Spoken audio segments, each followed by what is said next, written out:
Hi, it's Anthony from CarPlayLife.com, and in this video I'll be looking at a 9-inch wireless portable car stereo display from Carpuride. If you want to have CarPlay or Android Auto in your car, but you don't want to go through the messy and technical install, this standalone display from Carpuride is a simple plug-and-play way to get CarPlay or Android Auto in your vehicle without the technical, time-consuming and rather costly install. Carpuride offers a few models including a 7-inch stereo display, but the one I'm reviewing today is their 9-inch IPS touchscreen display model, which allows you to run both wireless CarPlay and Android Auto from your mobile, stream media over AirPlay or MirrorLink, play media from your USB drive or an SD card, Bluetooth music and make calls, and have the audio play from your car speakers by either using its built-in FM transmitter, an auxiliary audio output cable, or you can use its internal 3-watt speaker inside. If you want to add a rear view camera to your car, there is an optional rear camera accessory kit that also works alongside this display. In the box you get a paper instruction manual, one adjustable dashboard mounting bracket, and an adhesive sticker for its base. There is an adjustable mount that attaches to the windscreen via a suction cup, a 12-volt adapter charging cable, an aux audio cable, a ball joint adapter, the optional rear view camera and installation kit, and finally there is the 9-inch car stereo display itself. Looking over the standalone display at 9 inches, this display is a lot bigger than the smaller 7-inch standalone CarPlay displays that I reviewed in the past. It features an IPS display with a native resolution of 1024 by 600, which is pretty much the same as the other CarPlay displays. The result is a rather large, vibrant display with a wide viewing angle, and the higher resolution display allows for more icons per screen in CarPlay than most aftermarket receivers offer. At the top of the display there is a small power button that when held down will turn the display on and off, and a short press will mute the display's audio. Along the left hand side of the display you'll find all the available I/O ports. This includes the optional 3.5 external microphone port. There is a micro SD card slot for media playback, a 2.5mm input port for the optional rear view camera, a 3.5mm audio output port for auxiliary audio to your car's stereo's aux input port, if you have one. Then there is the USB-A port for USB media that also charges devices at up to 10.1 watts. And finally there is the DC input port to power the display using the supplied 12-volt power cable. The display comes with 3 ways to mount it in your vehicle. The first is a windscreen mount, which simply attaches to the windscreen and floats the display above the dashboard. The next mount is what I've got attached already to the display, and it's basically a dashboard mount or center console mount with a supplied adhesive pad stuck to the bottom of the base. You can attach this bracket onto a smooth, flat surface of your dashboard or center console. Its base offers a solid foundation with plenty of tilt adjustment to get the perfect angle in your car interior. The final attachment method is a supplied ball joint adapter. To use this method, you'll need to supply your own third-party attachment of choice, such as this vent mount solution that uses a 17mm ball joint on the end. This then attaches to the mount adapter itself, and these parts here attach to the back of the display. All 3 mounting options will position the display how you like it in your car interior, from the windscreen to the dashboard to a spare air vent. At 507 grams in weight, you will need to take care of how you choose to mount this display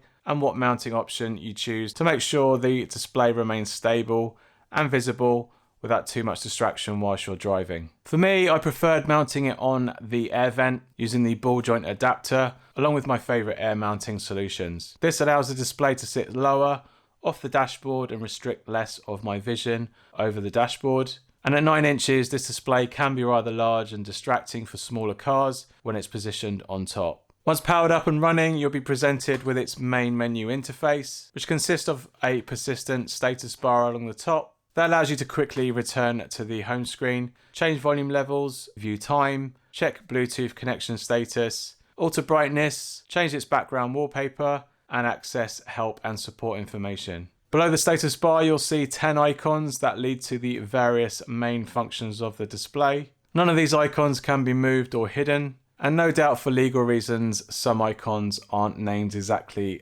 how you would expect them to be. For example, the iPlay icon relates to Apple CarPlay, and the Auto icon is for Android Auto. The AirPlay option allows wireless video or audio streaming over Wi-Fi from your iPhone. The Autolink option allows screencasting over a wired connection. Selecting the display off icon is pretty self-explanatory. And Bluetooth allows you to make calls, view recent call history, select a contact, and play music from your connected phone over Bluetooth. Both USB and card options offer the ability to browse and connect a USB drive or SD card and play back the media that's stored on it.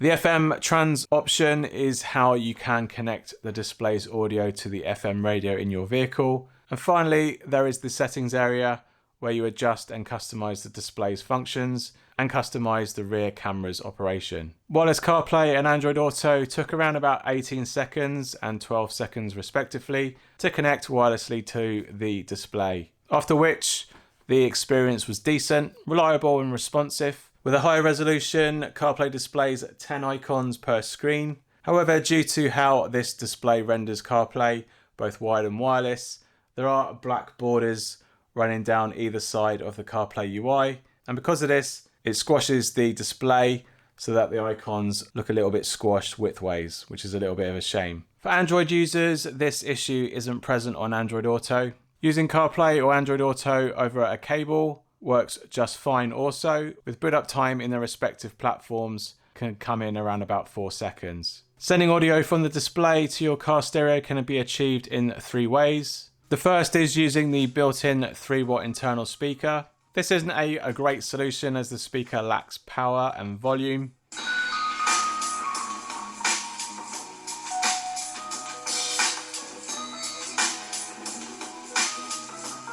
And it will be fine for turn-by-turn navigation, but for music it is very limited in its overall range. The second is FM transmission, using the FM app in the actual main menu.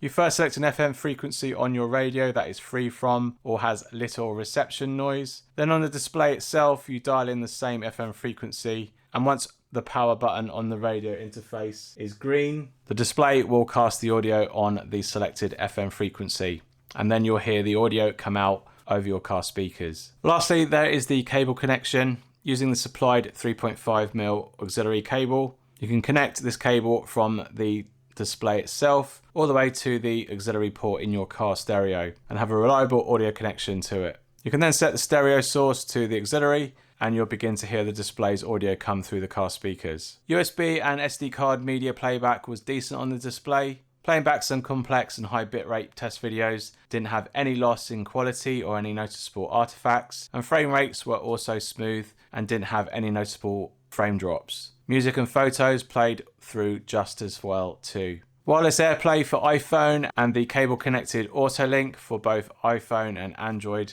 offers video streaming from your phone on the display. Playback over AirPlay only seemed to work when using the screen mirroring option on the iPhone. And using AirPlay, I was able to cast from YouTube on my iPhone. Audio was in sync and the picture was clear but slightly scaled down. Zooming in on the phone would make the video go full screen on the display, but with some top and bottom black borders. Apps like Plex and YouTube Music also streamed well from the app to the display, with audio also in sync. However, more strict copyright streaming apps like Netflix, Prime and Disney Plus would not display video, but it would play back audio.